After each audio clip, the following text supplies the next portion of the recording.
అని ఒక నిర్ణయం తీసుకున్నారు. మహిళా సంఘాలకు ఇస్తే ఇతరులంతా ఇబ్బంది పడతారు అని చెప్పి మన పీడి గారితో మాట్లాడి మన గ్రామం కాకుండా మరి మండలానికే మన మంత్రి గారి సహకారంతో వెంబడి పడి అడిగి తీసుకొని వచ్చి మన గ్రామానికి మళ్ళీ 800 చీరలు చేయడం జరిగింది. కాబట్టి ఈరోజు ఆ చీరలు రాబట్టే అందరికీ న్యాయం చేసినట్టు అవుతుంది.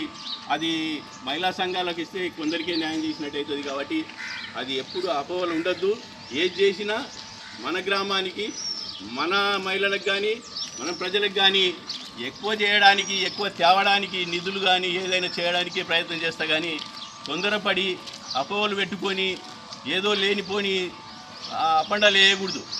ఎందుకంటే నేను గ్రామం కోసానికే మా వార్డు మెంబర్లు కానీ, మా ఉప సర్పంచ్ కానీ మా పేర్లు రావడానికి ప్రయత్నం చేస్తాం. ఎందుకంటే గ్రామంలో మేము ఈరోజు ఎన్నికైనాం, సరే కొంత పనులు కావు, కొంచెం లేట్ అయినా గ్రామానికి మంచి స్వచ్ఛంగా పరిపాలన అందించడానికే ప్రయత్నం చేస్తాం. కాబట్టి ఎవరు ఏమన్నా మన గ్రామానికి మీరు ఏమన్నా ఉంటే వార్డు మెంబర్లం కానీ మనం కానీ అందరం అనుకూలంగా అనుకొని పనులు చేద్దాం. ఇంకోటి నిన్న మన ఈ ఇండ్ల దుడుక ఇండ్లు ఖాళీ అయినాయి, ఇండ్లు లేవు అనేది అపోహలు వచ్చినాయి. ఇంట్లో ఎక్కడ పోలేదు. మనకి ఇచ్చిన 49 ఇండ్లు అట్లే ఉన్నాయి. ఈ 2-3 రోజులు